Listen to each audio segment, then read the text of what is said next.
The Scottsbluff City Council has given the green light for a Panhandle business expansion project estimated at $11 million. With KNOP's Panhandle Roundup, I'm Victoria Norgard. Our colleagues at KNEB report that at this week's City of Scottsbluff City Council meeting, unanimous approval was given for a $250,000 loan to Walter Farms as they expanded their potato storage and processing facility near Alliance. The new facility is set to create 6 to 8 jobs and stems from an increased contract from Frito-Lay. And now to a unique partnership between a pair of Panhandle municipalities as Kimball and Gering are moving forward on a housing rehabilitation partnership that dates back 2 years. News Channel Nebraska reports that the previous Kimball major signed a partnership with Gering and a land bank organization. Land banks are organizations that purchase, hold, redevelop, or otherwise manage foreclosed or abandoned properties with the goal of achieving community objectives. Under state statute, when a pair of municipalities partner together, they can purchase properties, then either refurbish or demolish the building and sell the land. The Kimball and Gering partnership was in limbo for some time, but is now moving forward. And now here's meteorologist Justin Kraft standing by with a check of your Panhandle weather.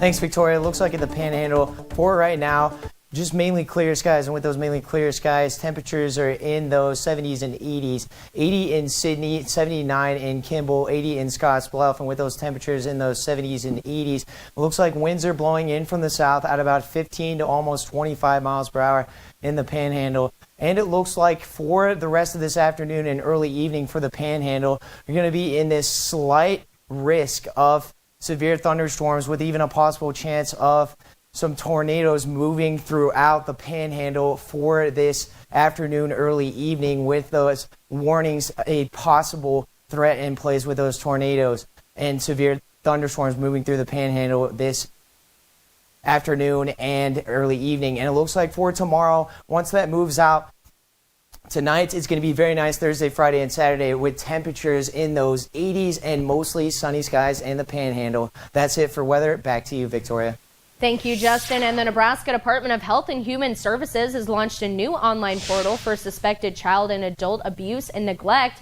The portal can be accessed 24/7, and there are separate options for child as well as adult abuse. Reporters will be asked to include as much information as possible about the victim, including the victim's personal information and means of communication, the alleged perpetrator, and other household members. The report includes an option to give as much detail for the incident of abuse or neglect, previous efforts to contact law enforcement, and other supporting information.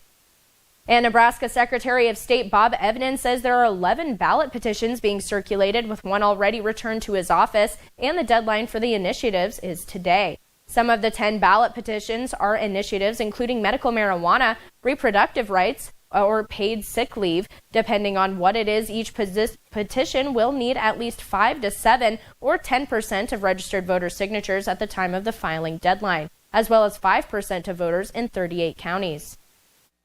And what it does is it assures that there'll be a geographic distribution of support for a petition in order for it to go on the ballot.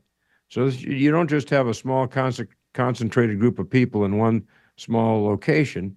There's a certain amount of geographic spread where people want to see it on the ballot.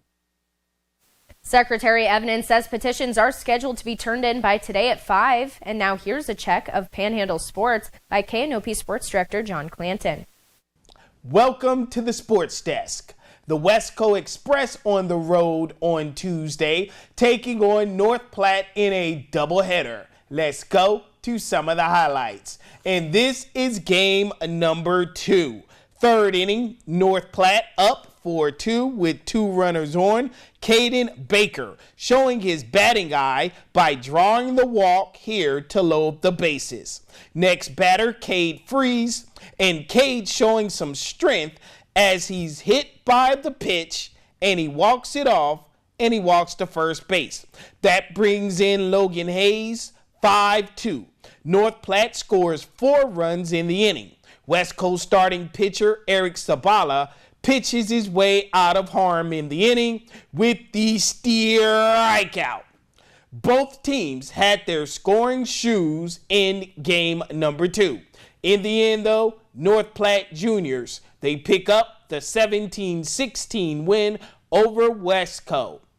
in a thrilling contest.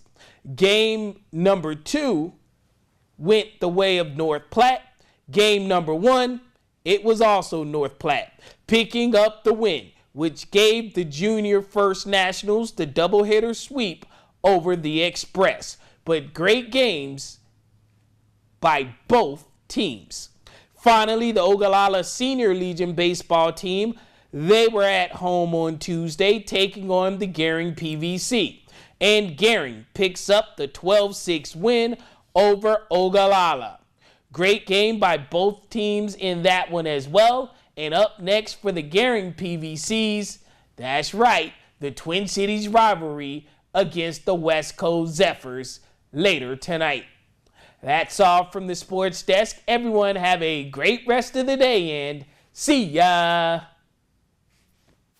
Thank you, John. And while fireworks on the 4th of July may be fun for most, the loud sounds in large gatherings can be distressing for someone living with dementia. The Alzheimer's Foundation of America recommends foregoing the fireworks and watching them on TV, creating a calm environment by adding music and comfort items like blankets, minimizing your gathering size while also including daytime activities, and provide name tags for guests. You can also celebrate creatively by cooking or baking 4th of July treats or looking at family pictures together. And in health news, experts urge men to focus on their health, including their mental state, as it is an issue that is often overlooked by adult males. Dr. Krista Fritzen, a psychology professor at UNK, says when it comes to mental health, men are underdiagnosed, with 1 in every 10 having an untreated depression. She added that men are dealing with anxiety and eating disorders, among other diseases affecting the brain. She says men are less likely to seek out treatment for their unknown mental health conditions, and that's why she says it's critical to have more discussions on the topic.